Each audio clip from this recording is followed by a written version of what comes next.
cord. Now, thanks to Alan, we can go on our holidays and receive our electricity directly from our homes.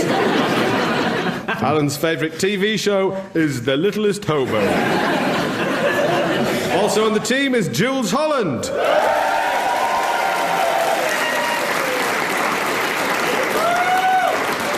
Sausage-faced Jools and I have something in common. Our fathers both served and saw action in The Who under Pete Townsend. Being a musician and a TV star, he never gets time to relax, which led him to develop the Gossip Bucket, a catch-all trouser toilet for the man too busy to do business. Pat Pending. The next guest is Ben Miller. Star of TV's Primeval, where he plays a surly supervisor in charge of a pack of sanctimonious scientists who encourage sea serpents to fly through space hoops. In his spare time, he sells Bunbury oil off the back of his lorry. And finally, we're joined by Pauline McLynn. Gravity-defying Pauline is usually found at this time of the day with her face in the fridge, but her body in front of the TV. Pauline owns a museum of vegetables that look like film stars, her prize exhibit being several thousand chickpeas that all look like Mickey Rourke. Please, welcome our team.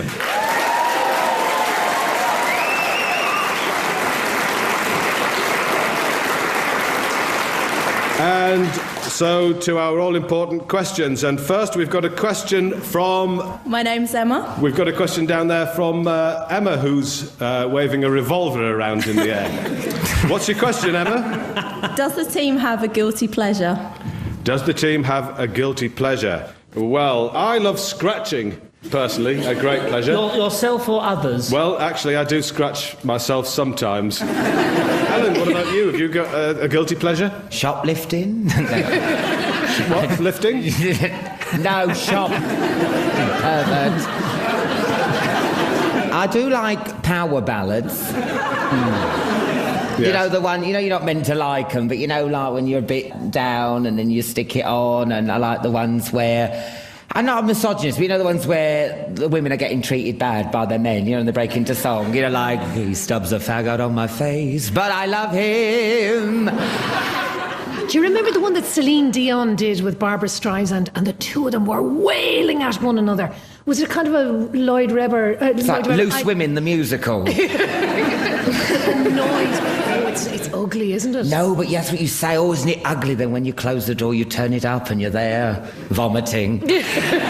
Now, also another thing I like is carry-on films. You know, like you go, oh, what a load of rubbish, and then you're watching, like, UK Gold, and then Elkie Summers knocks on, is it Bernard Breslau's Caravan, and says, I am having dirty caravan, looking for scrubbers, and you're like, oh, I love this film. Just that if you watch UK Gold, because they're on all the time, you can lose about 3 days of your life sitting there, yeah. Pauline, what about you? Aside from cheesy Watsits, which everybody has a guilty pleasure with, I suppose handbags, they're handy for everything. Can I just return to the cheesy Watsits? Because I'm a big fan of those. Although I think the Marks and Spencer's version is far superior. Controversial, but you're so right. I have to say, and they come in the huge bag. Yeah. I often have a bag of the Marks and Spencer cheesy wort instead of dinner. Yeah, it's fabulous. You have them instead of dinner? Yeah, sometimes. Well, with a bottle of wine, you've got to make it look like dinner. I actually use one of them as a cork stop. You can't really dunk them for so long, though. Say you want to do the dunking arrangement. It's a very, very fine line, the cheesy Watsit. What about sticking a cheesy Watsit in the top of the wine bottle and drinking the wine through it? Oh, beautiful action. It's kind of like the cheese course, and yet you've got potatoes. You've kind of got all of the food groups there. You've got your fruit from the wine, you've got the cheese, the protein in the cheese, you've got the carbohydrates from the maize and the corn puff. It's just... All you need now is a bus shelter to drink it in, and you're laughing, really. Me and Vic together. Did Marks and Spencer's advertise it, though? Like, these aren't just any Watsits. These are cheesy. Very, very dirty Watsits. Ben, What about you and your filthy, guilty pleasure? My filthy guilty pleasure. I must say, I'm sort of very relieved by the whole idea that we can have guilty pleasures now, because we used to be very strict. We used to divide ourselves very rigidly along certain musical lines, didn't we, in this country? I mean, I notice in the audience, obviously, mostly that you're mods. But just punks and mods and rockers. We are talking about guilty pleasures here. Fast food. Yeah. I must be the only person who watched that Morgan Spurlock thing, Super Size Me, and had to go and have a burger. Yeah. This really got me going. Yeah. And a little vomit afterwards, so it doesn't matter. When I say something on the guilty pleasures, on the music thing, that I used to always love being able to say, what's your favourite punk song? And I'd say, it's If You Don't Want to F Me, Baby, F Off.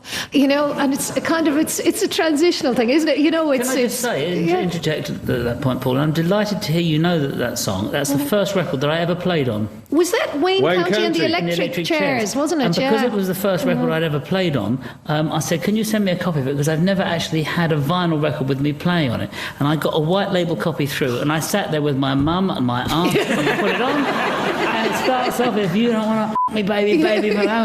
And the other thing I should just explain about, which was great about Wayne County, was he'd come on stage, and that was one of my pleasures, taking my mother to see Wayne County. But as soon as he came on, because that was his favourite song, the song was just called F Off.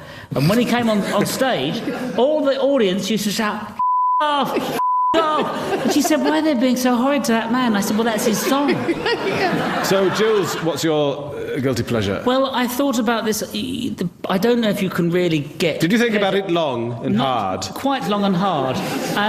And there was a funny twist in the case, because I thought to myself, well, is it right to get pleasure from people's guilt?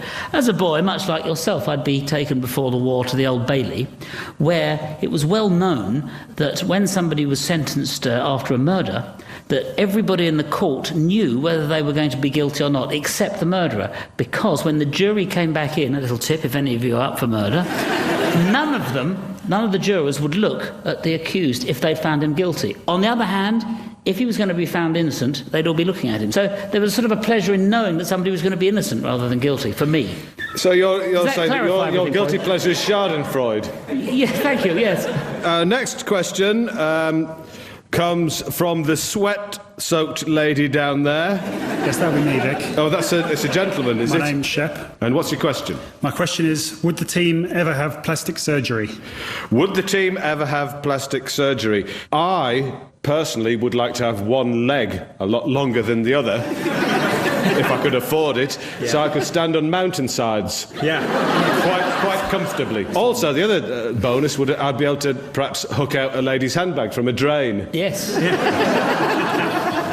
Pauline, what about you? Yes, I'd love some plastic surgery, but the years and gravity have not been kind, so I'd have to get everything. I was thinking about this the other day, actually, because I was looking at the bingo wings, looking at if I take off the underwire bra, the boobs are down around the belly. It's very, very bad, and it's gravity, and particularly for a lady who has sticky outy bits, and I do.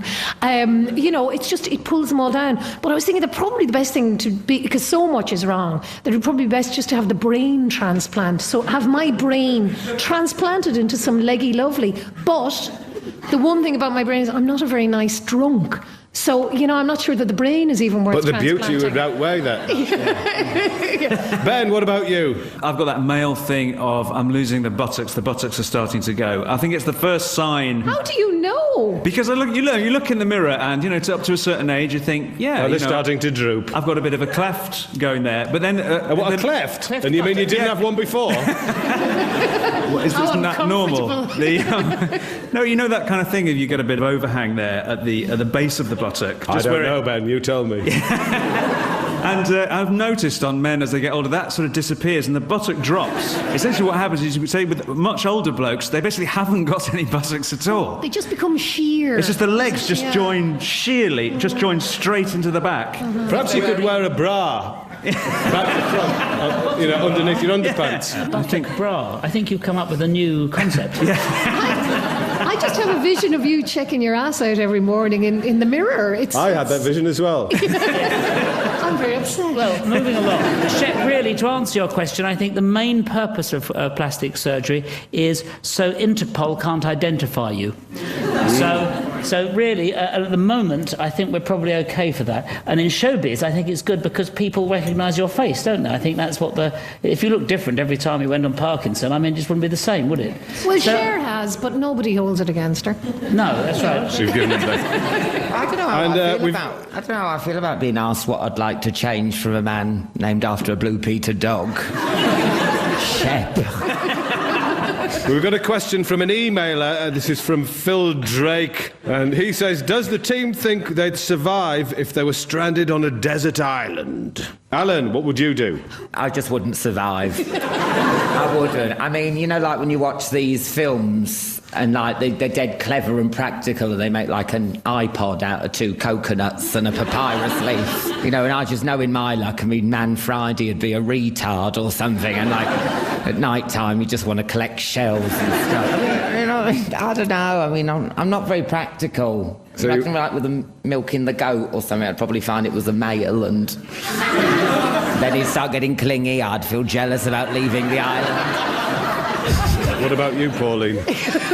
Do you remember that programme that was on the telly where Joanna Lumley was stranded for a while, except that she was with a camera crew, clearly, and they filmed it, and she sacrificed her bra to make some shoes. A catapult. A catapult. You could use your thong for a catapult. Well, you could on a bra to find. You could get 2 seagulls with the same. Yeah, couldn't you with the double bra? But I just couldn't live without my bra. I couldn't live without the underwire. So you I'd wouldn't use your underwire? No, couldn't do it. Couldn't do it even to spear fish. But you're on your own, though. No one's going to see your breasts. Yeah, but I would. I'd see every time I'd look at my feet, they'd be there resting on the top of them, you know, just looking up and thinking, why did you do that to us? I prefer to die. Why don't you lose my underwear? Take your bra off and use your breasts as baits by letting them dangle in the water? If you dangled your breasts into the water, your nipples may attract other limpets to attach themselves, which you could then prize off and cook. Yeah. You paint a pretty picture. I know I do. So, Jools, tunnel or build? Well, it would be a very difficult thing, I think, obviously, for the first few days. I think, much as any of us, for a few days, you'd be happy drinking your own urine and eating roast beetle. And then I think after a few days of living that guru lifestyle, the novelty would wear off, and I think you'd want to get off, and I don't think it would be very nice, really. I think you want. Well, how would you get off? I'd ask somebody to help me. Elton, send the jet. Yeah. So, Ben, what would you do? I don't know why we're all so worried about it. It's never going to happen. It's totally impractical. Yeah, I mean, I've never Castaway. It could happen. It's never going to happen. It happened to Tom Hanks for ages there. And he just simply had the camera crew to record what happened to him. But he made it through, and he won an Oscar afterwards. We do seem to have this.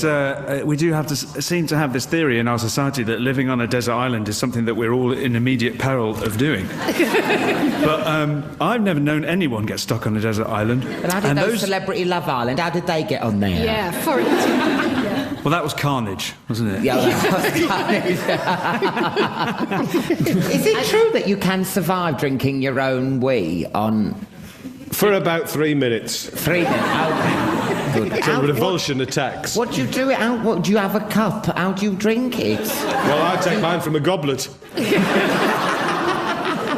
It's supplied to me by a pixie every morning at dusk. Anyway, let's move on now. We've got a question from the audience again. That Victorian woman down there with the urchin.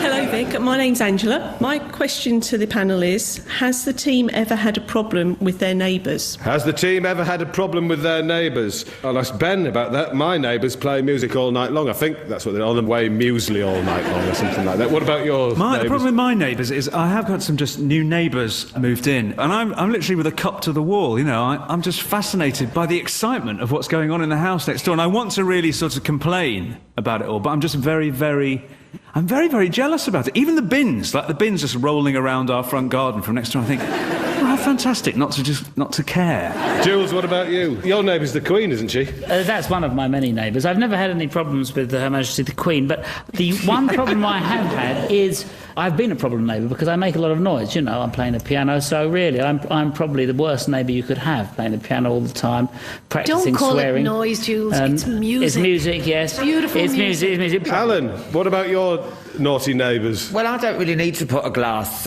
against the wall because the walls are so thin. Last week, I heard her fart. Then I heard her blame it on me. And they're just morons. They're just morons. I mean, I've started feeling about the environment, so I started recycling. Me and my flatmate Monica, we put glasses out, then we put the paper out, then we recycled our clothes. 5 minutes later, they're smashing the bottles on the floor, pushing each other up and down in the bins, dressed as me and Monica. And it's just not worth it. You invite them round, but they're just morons. You come round and they stub a spliff out on your quiche. And they're not the best neighbours in the world. They hate me.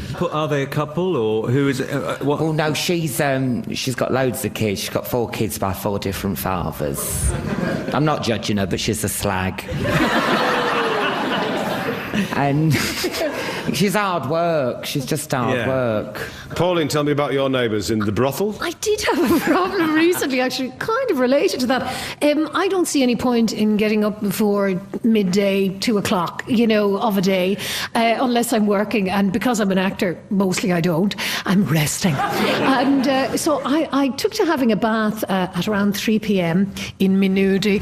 And I found it very relaxing until I noticed that every day the noise was getting worse and worse from, obviously, they had chained a woman up next door and were torturing her at 3 o'clock every afternoon. And I was so worried because, you read all of these stories in the papers about dead body found 3 months after, whatever, shackled to the walls. I actually thought about calling the cops, and then I realised I've been married too long. It was simply the noise of a couple making sweet love. And she was a screamer, as I used to be myself in the old days. Yeah, the jealousy then. I hate those stupid neighbours. You get in those documentaries about if there's like a serial killer on the loose, and she says, I just heard a woman scream, the sound of a saw going off, and then someone putting something really heavy in a wheelie bin. I didn't even think it was it, and you're like, yes, he was God. such a nice man. Yeah, that's the kind of neighbours I'd live next door to, you know what I mean? When I'm being cut up by some madman. Right, we'll take another question from the audience, and can I ask the gentleman the gentleman there with the soiled garments. Hi Vic, my name is Renzo. My question is, what does the team think is the best way to relax? What is the best way to relax? I personally like to get into bed and curl up. Or curl up in front of the fire. Curl up anywhere, actually. What about you, Jools? Relaxment is lovely, isn't it? It's one of my favourite things. Relaxment. What a lovely word. Yes, it's one of my things I do. What the Queen calls it, isn't yes, it? Your I have neighbour. relaxment. Well, I have a relatrician, that's right. And I... Who lives in Relaxington. That's right, exactly. Have you been there? And what I do is I put on a Floyd Kramer record. So that's what I do. I have a nice bit of music, I have my dinner, and then I reenact famous battles. Is this in your cell?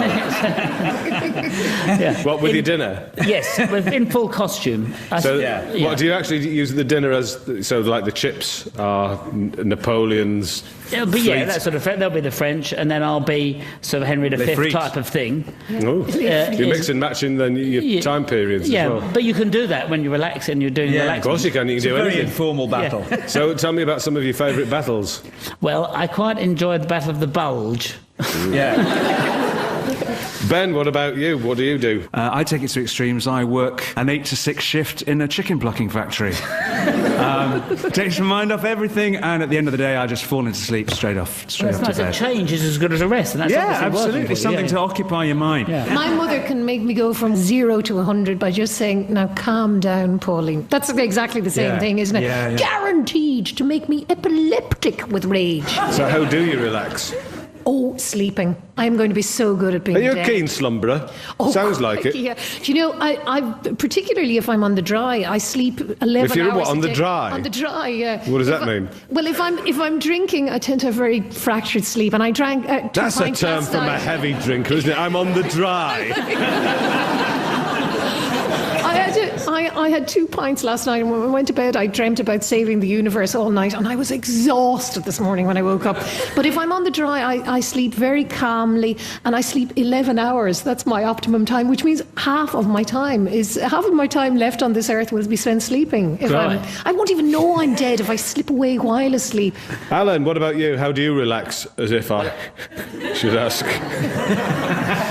He has such a colourful idea of your life, doesn't he, Alan? So mistaken. I like those plug-in things you put in the wall. Lamps, that's Televisions. It, yeah. Those electricity type things. No, those ones you put in and you can have like lavender and like winter fruit. You can what? You can have lavender. Are you talking about put it in and lavender comes out. Winter fruit. What? the fragrance of lavender, fruit, you mean? yes. Yeah, the fragrance. Yes. Yes. And then That's what we're getting It's to, not isn't just it? little mandarins being thrust from the... Oh, wouldn't that be nice? You plug in a little box and mandarins come popping out. Just popping out and you can eat them. And not the Just throw oranges, them the down people. Like cannonballs. Little mandarins wandering around your house. Yeah. With magic tricks. Anyway, so where were we then, Alan? no, just like smelling this lovely smell comes out, makes you relax, and you haven't got enough money, people at home, you can use glue. Which also has the same effect. You do see mandarins coming out, but you get an awful headache and cold sores you have to lay down. But glue or plugins, that's what I say. Glue or You know plug-in? it makes sense. And you know, if you just took that quote and put it in the paper, people would have completely the wrong idea of what we're talking about. Glue and plugins. The next question is an email, and it's from Claire Roberts, and she wants to know, does the team think men are better in boxers or thongs? Ben, you look like a thong wearer. I've got one in at the moment, actually. You got one in? Well, that's the only way to wear them, isn't it? In. I tell you what I'm going for at the moment is the elasticated... It's not a pair of boxer shorts and it's not a thong. It's somewhere between. Do you know what I mean? Tanga briefs. A crisp They packet. are the best of both worlds. A little aren't they? bit- They're, freedom and tightness. It's a little bit more generous than a tanga. But they look like lycra boxer shorts, but with the leg bits cut off. They look like the bottom half of a man's bathing suit from about 1918. A couple of weeks ago, I was asked to inspect a nuclear submarine. Well, thank God you said that. Yes, and for safety reasons, you know. So when I was looking around it, it was explained to me by the captain what they have to do, because you're in a very enclosed space, and the crew of a submarine, you know, it's hard to do your laundry and that. So what they do, this is absolutely true, it's known as the submarine method of pant wearing, is you wear your pants round the right way for 2 days, then back to front for 2 days, then inside out for 2 days, and then inside out and back to front for 2 days. Thus, getting a whole sort of 8 days or whatever it is out of a pair of pants before they can be washed. So that's just... Is this in a manual? It is actually in the manual. It's actually it's the naval method of a nuclear submarine. I simply wear a tabard and a Liberty bodice. Alan, I've seen your G-string postulating itself above your furrows as you bow before ageing debutantes with an eye to an easy income. What say you, sir? Well, my wife buys my underwear. I was like, that must be the glue kicking in. And I don't know, I like something to the imagination, like boxers. You don't know what's going on underneath. They're a bit like they're the burqa of underwear, aren't they? And thongs are just too much information. You might as well, just have a bit of shrink wrap and a scrunchie, really. I'd probably go for boxer shorts, I think, but not the ones with, those jokey ones where, there's a Tasmanian devil's head poking out the fly, going, or Homer Simpson going, "Do." Oh, they're funny, aren't they, those they're ones? so funny. Keep being funny, honestly. They're very funny, then. Pauline, what do you wear? I thought this was about men. It men is. in either box. Well, I was assuming that you wore In man's fairness, underpants. Yeah. Do you know what? When I was a kid growing up, we were so poor. You know, it was in the days before recycling became just absolutely, you know, the done thing. But we did recycle, and one of the things we recycled was my father's cotton boxer shorts, and they were now huge. They were copious underpants, I have to tell you. But we would use them to dust the house and polish the tableware and so on. Well, I think we've gleaned enough information there to let that one pass. Anyway, we'll move on to the final question, and this is a question from me. This is my own personal question. Given the current trend in Hollywood for carrying small dogs in handbags, would it be fashionable for me to attend a film premiere with my Alsatian Roy in my rucksack? And therefore, what animals might it be fashionable to carry about in public? Pauline? I don't think I'd pick an animal. I think everyone should have a parrot because, you know, you could teach the parrot to insult people or spit at them. Or even if it wasn't going to spit, it could make a convincing sound of spitting, which would be very good. What about you, Alan? I'm just thinking, if you did have a parrot on your shoulder, it'd be so annoying because people would say, "Are you that man from the Admiral Insurance advert?" And you're like, "Oh no, people, you're like an out-of-work actor or something." I'd probably take a rat to the premiere. That'd be good, wouldn't it? And when I see the people from Hollyoaks, I could drop it on the floor and watch them run. Like a Dutchman? Like a Dutchman. The Dutch are always all have rats on their shoulders for some reason. I don't know why. Well, never on my shoulder. It'd be in like a bum bag or something. Oh, that's a nice idea, yeah. Yeah, never on my shoulder because I want no one to see it. They'll go, Ben, go, and they'll go, ah. Or in a sporran. Yes. That would be nice, wouldn't it be foxy? Oh, wouldn't that be nice, yeah. Would you call him Ben? What about an owl in a sporran? Just peeping out. Going, That would be so yeah. Ben! There's an animal I'm very fond of, I think is the ugliest animal on the planet. It's called the naked mole rat. Don't know if you might have heard I of know it, it, actually. yes. Yeah, it's... and I'd have one of those. So, What about several of them in toilet rolls, sellotape to your head? So you could have like 5 or 6 of them that would pop the faces out, you know, when the paparazzi appeared. Yes, yeah. Would the toilet rolls be like sort of ultra-modern little pods from a spaceship where they'd live sort of thing? Is that what you were thinking? Well, it would give the impression of a sort of 16th, 17th century wig. Oh, I see. A bewigged. So Ben would be bewigged at the premiere. Well, so you'd look like... With naked mole rats. Yeah. Like Benjamin Franklin with naked mole rats. You know, and what a field day the paparazzi would have. Yeah. Thoroughly enjoy your company. It'd be wonderful. Jools, what about you? I'm not sure that an animal would enhance what I look like at the premiere, and I wouldn't want to let my country down. Because it would be in America, the premiere, wouldn't it? So I wouldn't let anybody down. So I think I'd have a colossus with me. What, a colossus? Yes. But they'd go, "Oh, look, that's Britain for you. Look, they've got a colossus." So you could ride on the colossus's back? Yes, I could ride it on his back and say, "I hope that I'm going to win." And I think a lot of the Hollywood folk, they'd say, "Yes, we hope so too," with the colossus. You're assuming that you're going to this premiere to pick up an award? Well, why else would I be there? Well, it's a film premiere. Oh, you mean just going to see the film? You just want awards, don't you? Whatever you wonder. What award can I pick up here? If I had a colossus, then perhaps that might swing it in my favour. Well, ladies and gentlemen, that brings us to the end of my investigations. I do hope you've been enlightened. Thank you and goodbye.